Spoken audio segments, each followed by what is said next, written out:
I hit 1,000 tracked workouts over the past few years. Here are 100 things I learned about fitness, nutrition, and self-development. Number 1, tracking your progress is key. I've been working out for well over 5 years, but it's only in the last 2 to 3 years that I've actually tracked my workouts. And I'm not gonna lie, that is where I saw the most progress. I like to track my lifts on an app called Strong. You can find it on the Google Play Store or the App Store. I have no affiliation with it, but I really like it. That's what I use. You can always just use your notepad though. Number 2, you need intentional progressive overload if you've been lifting more than 1 year quite consistently and quite hard. You can't just come into the gym, bang out your regular day-to-day workout, and then expect crazy gains. You need to cue yourself mentally and be ready to push your limits. Try to focus on improving one thing every single day, whether that's your form or whether that's your intensity. Number 3, diet is king. As long as you're pushing hard, eating enough calories and protein, you will make 40% of all your gains. Number 4, the other 60% is sleep. Number 5, everyone at the gym who is bigger than you is clearly juicing. It's definitely not that they've been training longer than you and training harder than you. No, they're definitely on sauce. Number 6, you can look better than people who have better genetics than you. There are countless times where I saw guys who had phenomenal genetics. They grew fast, they had great insertions, but they ended up quitting the gym. So my technically worse genetics actually outperformed their really good genetics. Number 7, eat 1 gram of protein per pound of body weight. Technically 0.8 grams per pound is the minimum you should be taking in for optimal muscle growth, but then there's also studies been showing that you can eat up to 1.3, so just shoot around 1 gram. I personally get around 200 to 300 grams of protein per day. Why? Because I like foods high in protein. Number 8, not all protein is the same. Most of the protein that you're gonna get from animal products like meat, dairy, and eggs are complete proteins. They have all the essential amino acids. Whereas a lot of the protein that you would get from plants is not complete, meaning they lack a couple of essential amino acids. You can think of it as a puzzle. When you eat an animal protein, it's a complete puzzle. Your body takes it in, then breaks down the puzzles into the pieces and just sends them to where they need to go. If you eat a plant protein, it's like an incomplete puzzle that then you have to supplement with other protein, which then you can start mixing and matching plants to get the full amino acid profile, but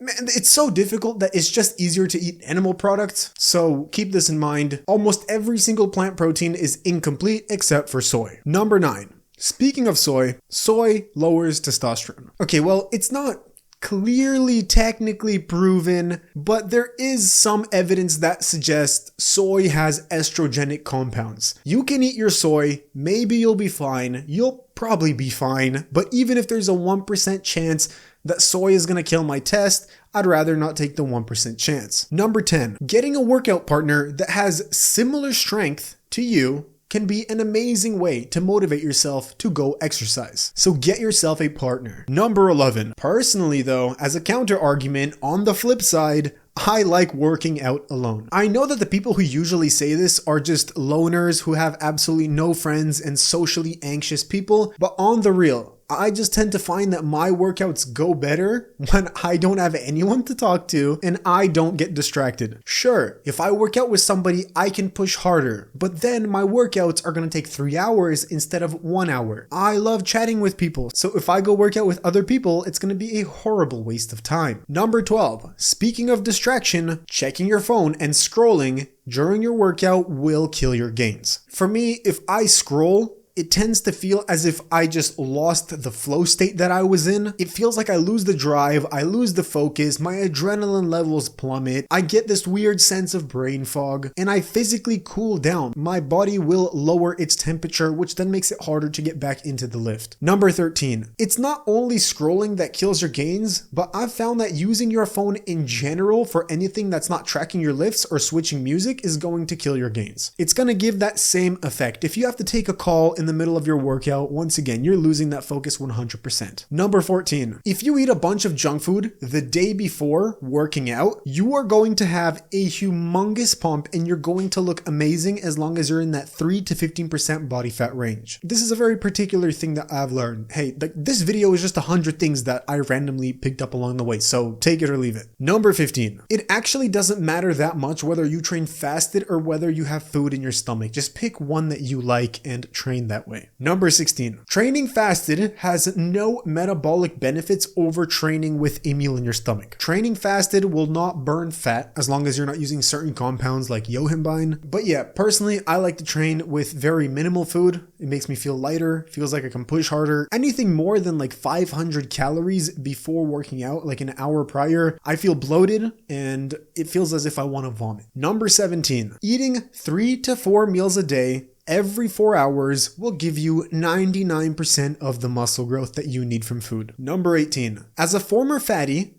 fat loss is all psychological, while building muscle is all physical. But my personal opinion is that as a beginner, if you start off fat, you're going to have a harder time in fitness than if you start off skinny and have to build muscle. It's just something I've noticed. If you have two beginners and there's one fat guy and one skinny guy, typically the skinny guy will stay more consistent than the fat guy. But look, I was successful, so don't use this as an excuse. Number 19, don't be afraid to enter the gym. Most of the people there are super happy and overall very, very chill. And what you'll come to find is especially a lot of the very big bodybuilders are some of the nicest people that you can meet. Number 20, the people that you should avoid within the gym are those douche looking dudes that have horrible technique and are ego lifting random weights, not putting anything away. Trust me, you will know exactly what I'm talking about as soon as you see one. They usually have their lats spread out, walking around like absolute retards. Nobody wants to talk to them.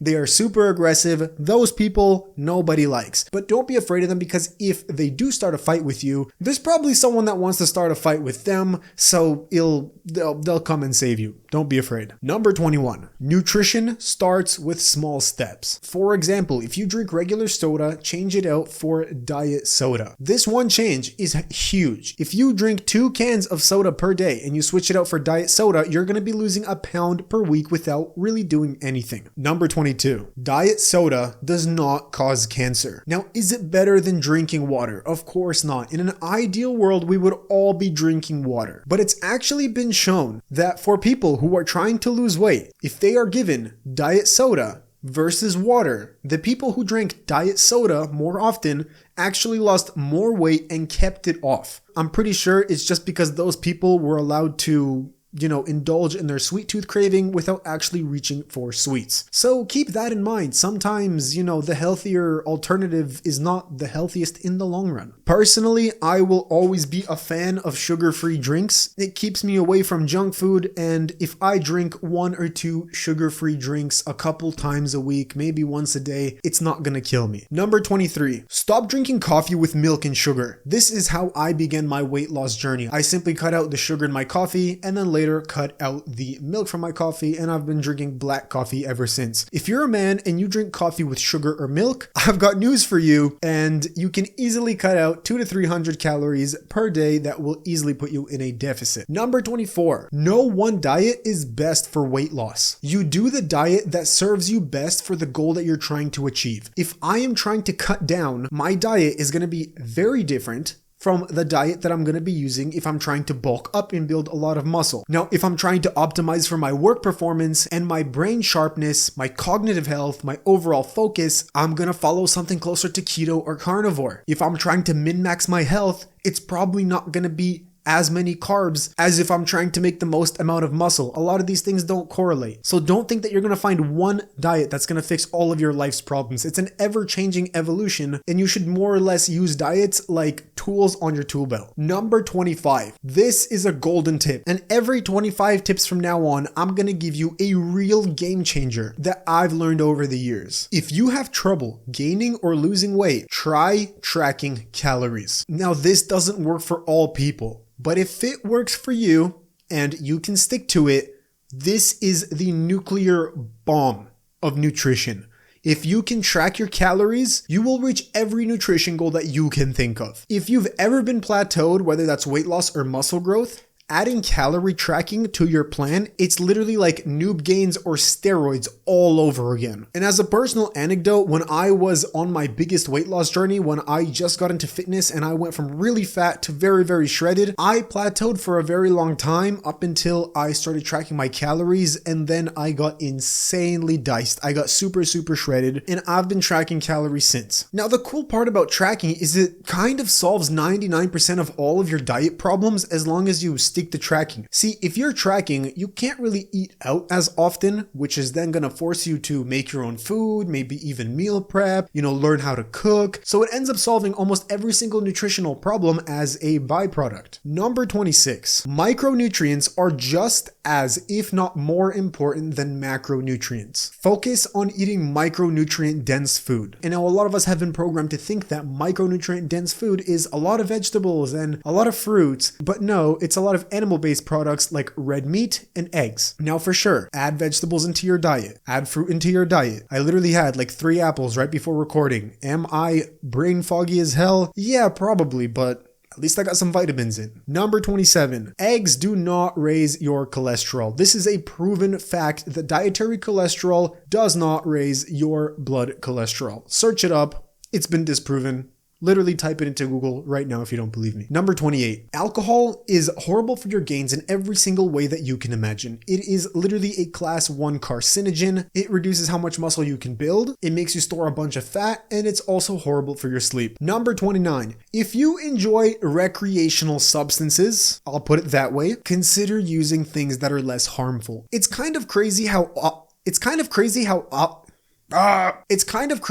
alcohol is one of the most toxic substances for your body and your brain, but it's considered the least harmful by every single societal standard. So I'm not telling you to do anything illegal. If there are safer substances that are legal within the country that you live, consider doing those instead. Let's hypothetically say you live in the Netherlands. Maybe instead of going out and getting blackout drunk, you could smoke weed or take some psilocybin. Number 30. If you struggle with consistency when it comes to working out, consider waking up early and going to the gym right away. Make it the first thing that you do. The most consistent that I've been when it comes to lifting is when I would wake up at 4 a.m. and then I would go to the gym right away and be there by 5 a.m. By the laws of the universe, the first thing that you do after waking up is your priority. If you say that your fitness is your priority, you better be doing it first because it's your priority. If you're leaving fitness all the way till the end of the day, are you really prioritizing it? Look, right now, this YouTube channel is my priority. I wake up at 4 a.m. first thing in the morning and I'm working until 8 in the morning. It's my priority. I work on it for 4 hours. The first few hours of me being awake is working on these videos. So if fitness is your priority, then wake up and hit the gym. Number 31, have a consistent gym schedule. Go either before work or school or after work or school and stick to it. There have been periods of time where I would go after school. There's also been periods of time where I would go before school, but those would be 2 whole long seasons. I would go before school for 6 months, and then when it was inconvenient to go in the mornings, I would go after school for 6 months straight. I would never go in the morning during that season. If your time is all over the place, it becomes really easy to miss the gym and overall just start making excuses and then end up not going. Number 32, working out becomes more fun the longer you do it. It gets far easier and you will get to the point where it's actually harder to skip the gym than to not go. The better your body looks, the more you'll want to go exercise because people are gonna look at you. They're gonna give you compliments. You're gonna get compliments from guys. You're gonna get compliments from girls. People are gonna hold your eye contact and smile. And then it becomes an infinite positive feedback loop where the more you exercise, the hotter you become, the more friendly people are. You get a nice halo effect. The world is amazing. We're all doing Molly. Number 33. Using girls as motivation to get into the gym is fantastic for your consistency. Now, people will say it's shallow. Oh, you just care about looking better. But in my personal experience,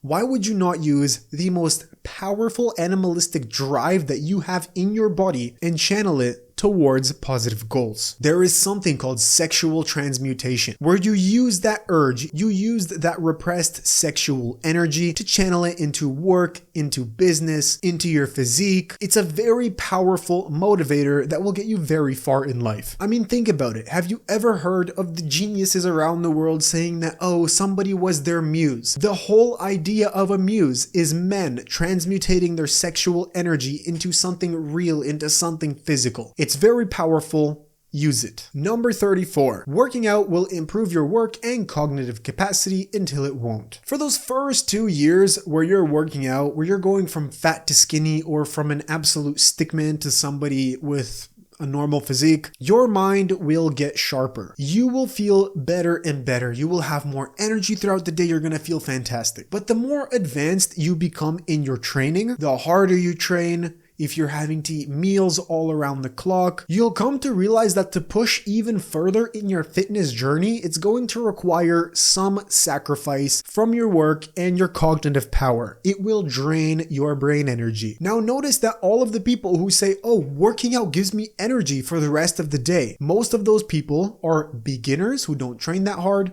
or fat people who are getting into shape. Do you really think bodybuilders and athletes feel more energized after they work out, or do they feel tired and drained after their workout? Of course, we feel tired and drained. Number 35, building a great body will make you more attractive to the opposite gender. There are no ifs, ands, or buts. The people who disagree with this advice are usually Reddit virgins who have never approached a girl in their life. Number 36, the gym can be a fantastic place to find friends and romantic partners who are into the same interest as you. Just go and chat people up, give them a compliment, and trust me, people will be willing to talk to you. But genuinely, think about it. Why would you go out partying to meet some girl that you're probably not going to have interest in, where you could just come to the gym on a Sunday morning? There could be some cute girl that's in the gym grinding away. You know that you guys share the same values. She didn't go out to drink or party last night because she's in the gym at 7 a.m. just like you. You guys are made for each other. Go freaking talk to her. Same thing with male friends. If the dude's there at 6 a.m., he definitely wasn't doing booger sugar the night before. Number 37. If you want to fast track your nutritional knowledge, read like 3 books on nutrition. Name 10 books. And you're going to know more than 90% of the entire world when it comes to anything nutrition related. Now, as a caveat, I would try to look for popular books that don't recommend any types of extreme diets. So as a beginner, don't read any books that recommend keto or carnivore or any type of vegan or vegetarian diets. I would literally start off with like Nutrition for Dummies, something like this. It's a very broad book that will teach you a lot of different things about diet and nutrition without getting too political and without trying to drag you into any cults. Now, am I against the vegan or carnivore diets? No, I think they definitely have their place within nutrition. As I said, they are tools in your tool belt. I sometimes use carnivore for mental clarity, but it's not my primary choice of diet when I'm just going around my day-to-day life. Number 38, watch more fitness content. I know this sounds very scummy. Oh, so you're telling me to watch your videos all the time? Yeah, I am telling you to watch my fucking videos. The majority of my knowledge when I was a beginner actually came from just over-consuming fitness content. If you switch the content that you consume from random Mr. Beast challenges to something a little bit more educational, you are going to make significantly more progress in your fitness journey. It will brainwash you in a positive way. It's going to change your self-image. You're going to stop thinking of yourself as a entertainment addict, as a fatty, or as a lazy person, and you're going to think of yourself more as an athlete. If you're only watching athletes, you're going to associate yourself with those athletes. This is exactly how I fast-tracked my weight loss. All I watched was fitness content. How could I not lose weight? Number 39, hardcore stimulants and pre-workouts like certain Dark Labs products are absolutely fantastic when it comes to pushing really hard in the gym and, you know, you're more advanced. They do make a significant difference in your performance, but I recommend that you try to stay away from them. Max only use it once per week. Number 40, you shouldn't really need pre-workouts up until you're an intermediate that has at least 2 to 3 years of workout experience. I started using pre-workouts only maybe year 3 into my fitness journey, and even now for the most part, I don't drink pre-workout. I'll usually just have a coffee and bang it out. Now, if I'm really trying to focus on my muscle growth, yeah, sure, you know, maybe I'll take a pre-workout with no crazy ingredients, just like 150 milligrams of caffeine, you know, something similar to a Monster, and I'll bang out my workout. Number 41, most pre-workouts that you use are trash and horribly formulated. If you want to see what a good pre-workout formulation looks like without becoming a nerd in all of these chemical compounds, go to Gorilla Mind, go to My Protein, and then go for the most expensive pre-workout that they have. Those pre-workouts are generally pretty stacked, and if you're trying to look for something a little bit gray market, once again, something that hits a little bit harder, go for certain Dark Labs products. Number 42, cardio is extremely important for everyone and should not be skipped. Get in at least 30 minutes per day, minimum. This is the minimum, so you should probably be doing more. And also find a cardio method that you enjoy. I never was consistent with cardio up until I actually experimented with them and then figured out that I like jump rope, biking, and the elliptical. Just hop on any cardio machine, get your heart rate to like 120 to 140, crank it out for 30 minutes to an hour, and that's your cardio. Number 43, if you're lifting weights and doing cardio, do cardio after your weight training session. It will allow you to use up all of your energy for the muscle growth in the beginning, which is probably what you're going for. If you're lifting weights, you probably want to grow more muscle, right? Because if you do it the other way around, you're going to tire out your muscles in the cardio session, and then you're not going to grow as much doing your weight training after your cardio. Number 44, carbs cause brain fog. Do not eat a high carb meal if you want your brain to be sharp. So when writing the script in this video, I was completely fasted, had a couple black coffees. It was 5:56 a.m. in the morning and my brain was insanely sharp. Now, if you don't believe me that carbs make you foggy and make you tired, I want you to just play out this mental movie. Think of what happens when you have a big dinner with a huge amount of pasta or rice or potatoes, any type of very quickly digesting carb. You feel very tired, you feel lethargic, and you want to go to sleep. Now, what would happen if you had that same food first thing in the morning? Do you really think you'd be able to get any work done, or would you want to lay down, pass out, and go to sleep? That lethargy that you get is due to a huge glucose spike in your body. And that spike, if not used and put towards exercise, becomes very inflammatory. And there's a bunch of science behind this, but at the end of the day, high carb, high blood sugar, inflammation, brain fog, tired, and you want to sleep. Number 45. When taking pre-workout, coffee, or any water-soluble drug, it will work best on an empty stomach. So that's also why I like to train fasted. It makes one coffee hit a little bit harder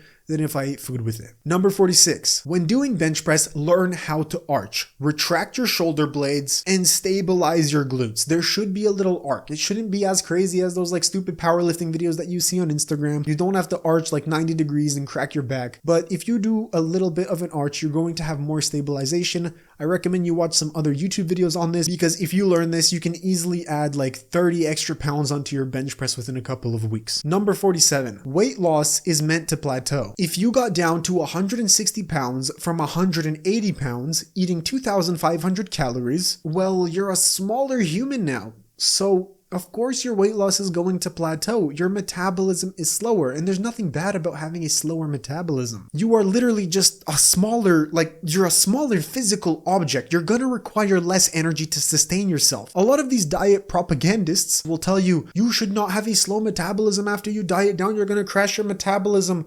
But why does your metabolism slow down when you diet? It's because you become smaller. You become a smaller physical specimen. So now to diet down, you would have to lower your calories down to 2,000 and you start losing weight again. Like, logically think, what dog has to eat more, a big dog or a small dog? The bigger dog, right? But what if you were the bigger dog and now you're the smaller dog? You have to eat like the smaller dog. You just became smaller, so you need less food. You've become cheaper. Slave. Number 48, get 10,000 steps per day if you're not already active as hell. It's great for overall health and it's a fantastic calorie sink. Number 49, working a physical job like construction will make weight loss absolutely seamless. Just by going around and doing your work, you're going to burn like an extra 1,000 calories. So if your maintenance, like mine, is somewhere around 3,000 and then you added a construction job, you can eat up to 4,000 calories a day. Right now, I'm bulking, I'm eating 4,250 calories. I weightlift, I do cardio, and then I work a physical job. So that's why my intake is so high. Number 50, golden tip. So we all know that sleep is important for basically every single function within your body, and especially so when it comes to weight loss and muscle growth. But how much do you really sleep? I recommend for this tip, everybody to buy a sleep tracker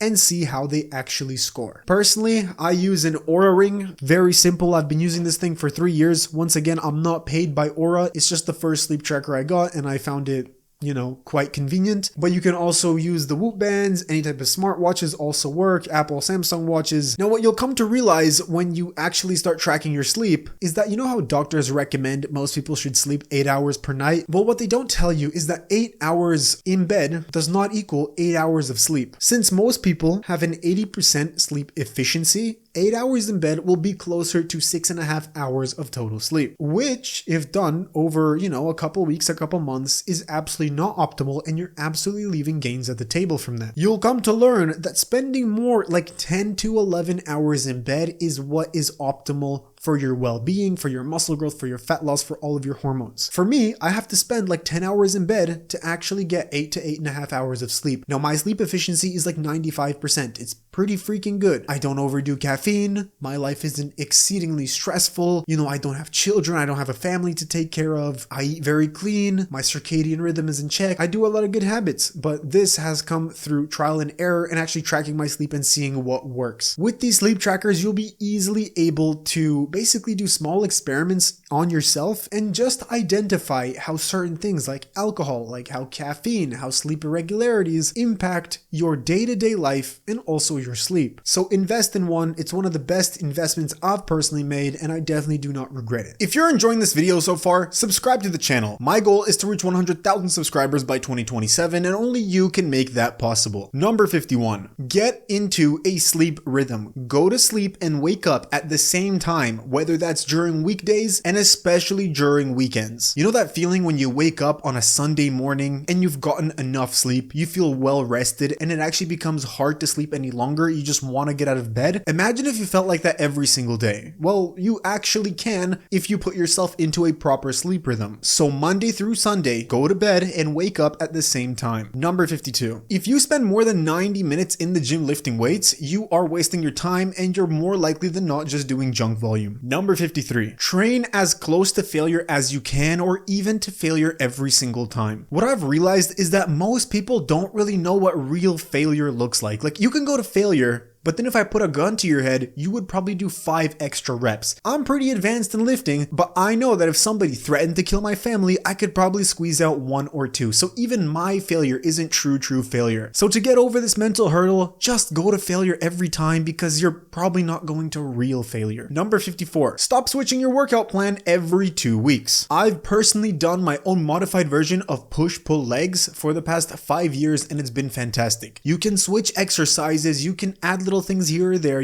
Once in a while you can switch your plans, but don't be doing it super often. Give it at least 3 months, maybe half a year. Test out one plan, see if it works, and then go to another and test that one out. 2 weeks, 1 month, 2 months. It's not enough time to come to proper conclusions on whether something is working or not. Number 55, you're going to have bad workouts, and that's okay. You're not going to hit PRs every single workout. As long as you show up and you just never quit, you are going to reach your goals. Number 56, never judge how you feel. Sometimes you can come into the gym very tired, sleep deprived. Maybe you were out partying last night and you will hit a PR. I don't know why this happens, but sometimes it does. While in contrast, on another day, you can feel perfect. You got good sleep, perfect diet, everything is on point. You come into the gym and you can barely lift your standard weights. Number 57, find exercises you actually enjoy doing. The most optimal exercises are the ones that you can do for years and years. A perfect example of this is if you are a leg day skipper and you hate doing legs, you might not hate leg day, you might just hate squats. So instead of squatting, just switch it out for leg press. Now, is it as effective? Is it going to build as much muscle?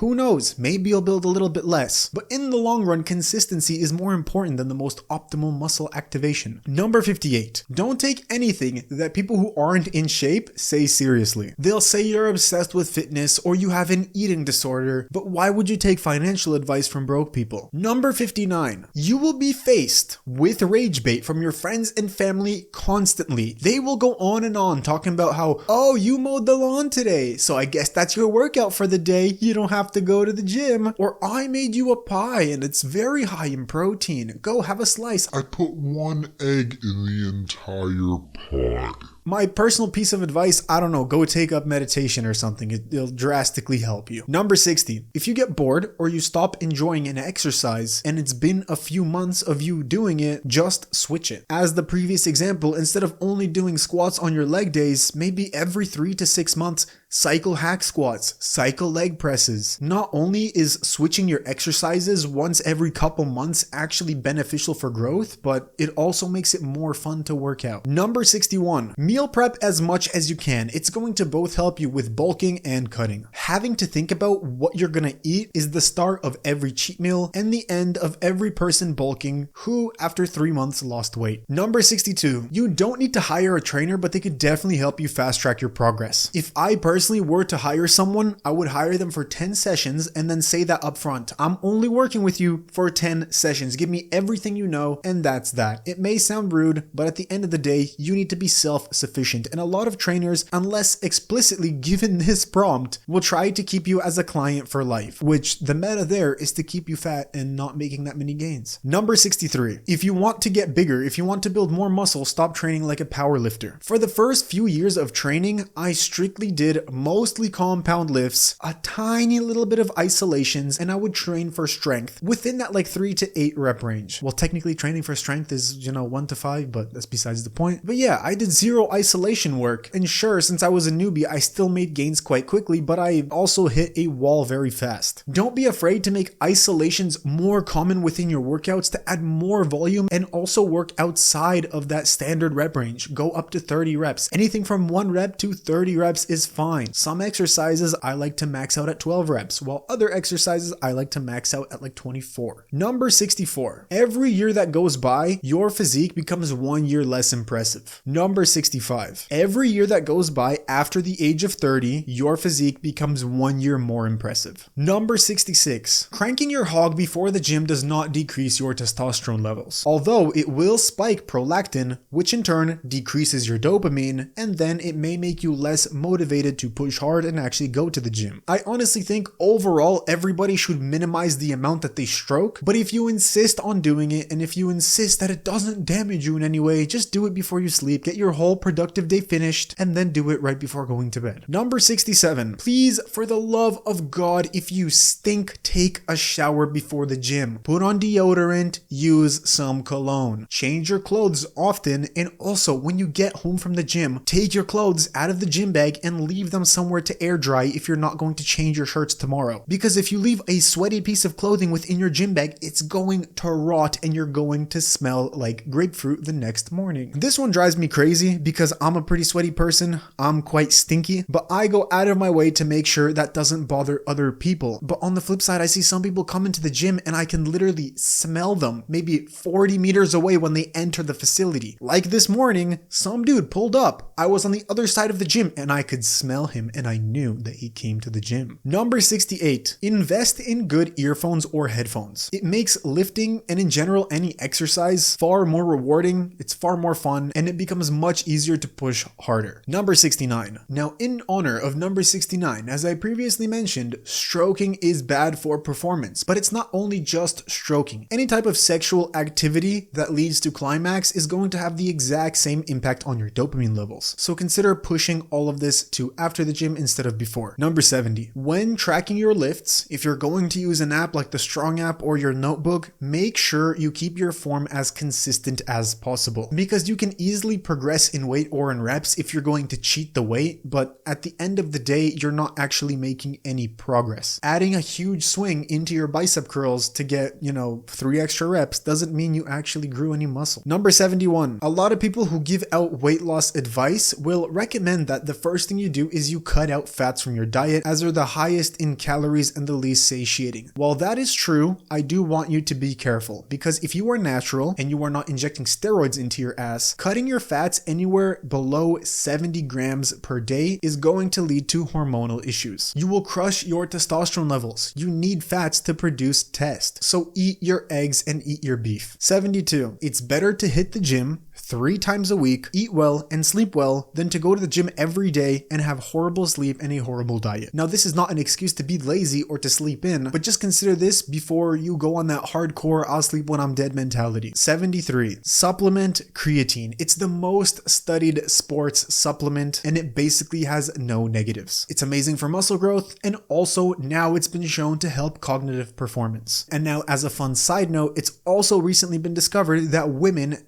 need to supplement creatine more than men do. It's more important for women because their natural creatine stores are lower. 74. Monitor your health. Keep your blood pressure in check. Make sure your lipids are good. Make sure you're not micronutrient deficient, and make sure your resting heart rate is okay. Now, this is a more advanced tip that I've recently been implementing, but I've been trying to basically health max. I want to make sure that I'm gaining muscle, but everything else in my life is also going in the positive direction. As a personal note, which relates to this, is I have been struggling with my blood pressure. It's nothing crazy, something like 130/75, but that's still a little bit high. It's nowhere where I want it to be. I want that perfect 120/70. I did a bunch of tests, got prescribed blood pressure medications. I haven't taken them yet. I'm trying to max out everything naturally before I actually hop on them, because for someone who trains daily, who does high intensity cardio, who does low intensity cardio, works a physical job and is not fat, not abusing drugs, not drinking, not smoking, not on gear, my blood pressure is still too high for where I want it to be. So yeah, I'm gonna do as much things as I can naturally, but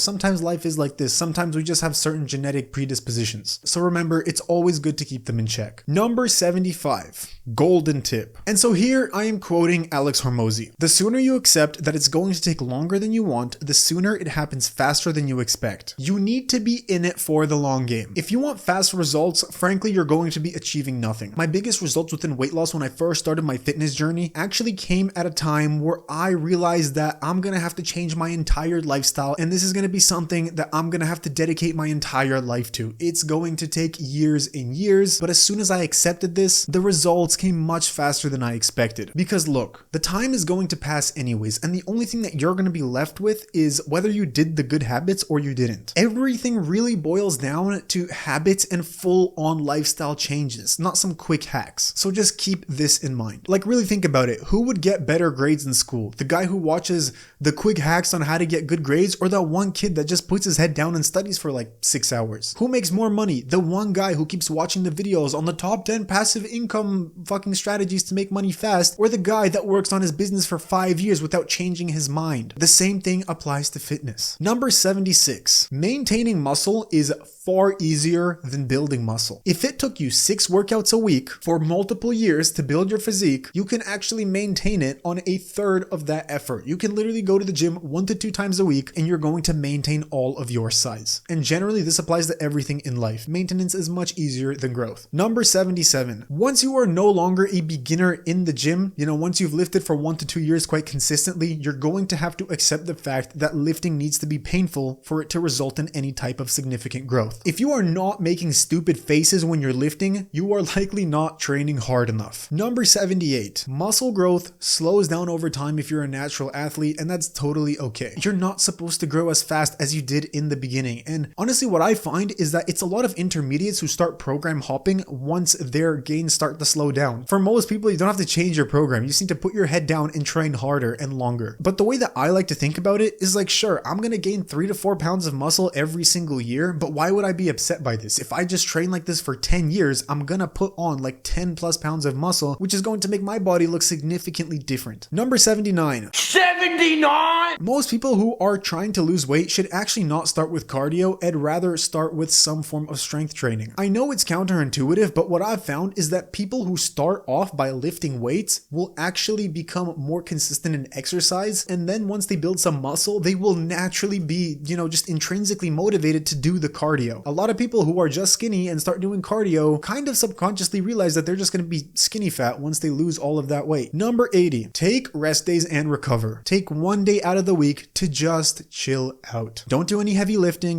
maybe you can just walk around, do a little bit of light cardio, but take 1 day off. And once in a while, take a lighter week, or maybe skip the gym for a week. This will allow you to heal your body fully and just recover all those little nagging injuries that don't go away from, taking 1 day off or 2 days off. My go-to is 2 hard months of training followed by 1 week of taking it easy, and then I just repeat that cycle over and over again. Now, beginners don't really need to listen to this because I know a lot of people are going to take this advice and just run with it and be like, oh, so I can just Take a week off and then start making random excuses like, no, I didn't skip the gym for a week. This guy on the internet told me to take a week off. No, you should only really need to take weeks off when you're more intermediate, when you're more advanced. Trust me, when the time comes, you'll know. Number 81, don't do exercises that hurt you or feel awkward for your body. There's so many different exercises you can do. Stop destroying your joints just because somebody says that it's a good exercise. Number 82, if you have an injury, for the love of God, stop using that muscle and let it recover until it stops hurting, and then slowly work your way back up to the original weight that you were lifting. Last winter, I was trying to push for a 3-plate bench press and I ended up tweaking my pec. I took an entire month off of chest training and then I started by benching 145 all over again. Now, did this psychologically kill me? Yeah, it kind of sucked, but trust me, it's much better to start benching one plate and then work your way back up, and then be back to where you were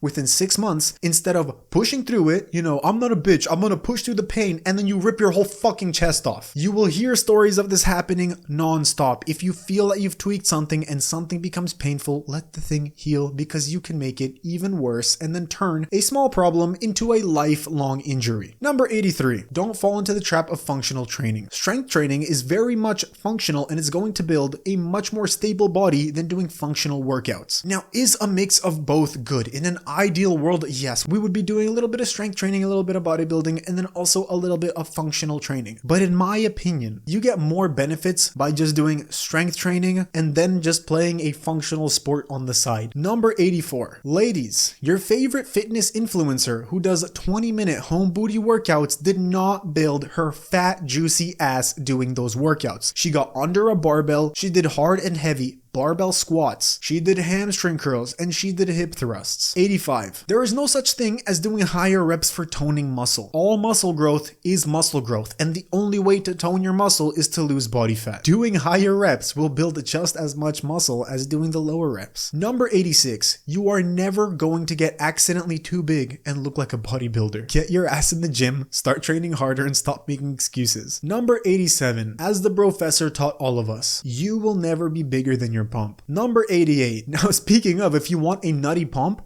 take 5 grams of L-citrulline around an hour to 30 minutes before your workout, and then pair that with roughly 60 to 100 grams of fast digesting carbs from something like rice cakes. You are going to look huge. 89. Eating single ingredient whole foods is the easiest, best, and fastest way to lose weight and become healthy. Nobody is overeating on plain meat and vegetables. Number 90. Most of your progress is going to come from seasons of extreme dedication. You will make the most gains when you revolve an entire year of your life around fitness. All you watch is fitness videos. All you think about is fitness. All you dream about is fitness. All you talk to people about is how many calories you're eating and how good your workout was this morning. Obsession breeds excellence. Number 91. You either use PEDs or recreational substances. There is no in between. If you are using performance enhancing substances, you shouldn't be using fun substances. For the love of God, stop trying to speedrun your life. Number 92. There is no need to supplement with protein powders if you can hit all of your protein goals from standard whole foods like milk, meat, and eggs. Number 93. You are not ugly, you're just fat and bloated. Unless you've been sub 10% body fat, you have no idea how attractive you really are. You may be a solid 8 out of 10, but you just have a fat suit that's blocking it. Number 94. Having a buzz cut instantly makes you 10% stronger and increases your test. Trust me, bro. Number 95. Getting into good shape is the ultimate stepping stone for improving your entire life. Fitness is the number one gateway to self-improvement. Almost everybody that I meet actually started their self-development journey with fitness. They got into the gym, they started losing weight, they started cleaning up their diet, they built some muscle, and then hey, what do you know? I'm attractive, then I'm gonna start dating. Oh, girls actually like me, I guess I'm not a loser. You start gaining some self-confidence. You maybe decide to follow your dreams, you follow your passions, you start building a business, you start studying harder in school. But it all comes back down to fitness. Fitness is the ultimate form of delayed gratification. Number 96. Social skills are just as important for men when it comes to dating as your looks. Once you get more advanced in this journey, don't just be the jacked gym cell who has his hoodie on within the gym, doesn't talk to anyone anyone, oh, I'm on my winter arc, oh, I'm going demon mode. Bro, you're fucking cringe. You are 24 years old still using anime profile pictures. Stop. Become a grown man. Go talk to people, give people compliments, ask people for their names, make friends. Stop being an internet geek. Through this, you can practice your social skills. You can become more fluent when it comes to talking to women. This will make you infinitely more confident, and as a bonus point, if you talk to new people, if you talk to new girls, you get a testosterone boost. Number 97, make a gym outfit that makes you feel confident. I personally spent years looking at other people in the gym and picking out, choosing little pieces of their outfit that I liked, and I crafted my own gym fit, and this is usually what I wear. Number 98, one of the best and fastest ways to clean up your diet is to simply stop buying junk food. This instantly removes compulsive eating, and if you have to get up off your ass and drive all the way to the store to fulfill your junk food cravings, you're probably not going to do it. And now if you still drive to the store, then I guess fair enough, you really wanted it, and then, who cares? But 99% of the time we eat junk food not because we're craving it, but just because it's convenient. So if you make it less convenient, you will reduce your consumption by like 90%. Number 99, going to a gym that is closer to your house or getting a flat beside a gym will increase your consistency like tenfold. I used to live in the city, literally a 10-minute walk away from the gym, and I never skipped a day. And matter of fact, I actually used to train twice a day, and that's where I made the majority of my gains. Number 100, golden tip. Do not overcomplicate it for the first year. If you're a beginner, you can literally start at home, just like how I did, and you can make significant progress. This is what my physique looked like during the 2019-2020 lockdowns. Look at how much progress I made. Just find exercises you like, find healthy food that you enjoy eating, keep making small improvements month by month, continue that for the rest of your life, and you will both look and feel fantastic in absolutely no time. If you found this video helpful and you trust me enough, press the first link in the description and join our community, where you will find more in-depth courses on nutrition, muscle growth, and weight loss that will fast track your journey to success.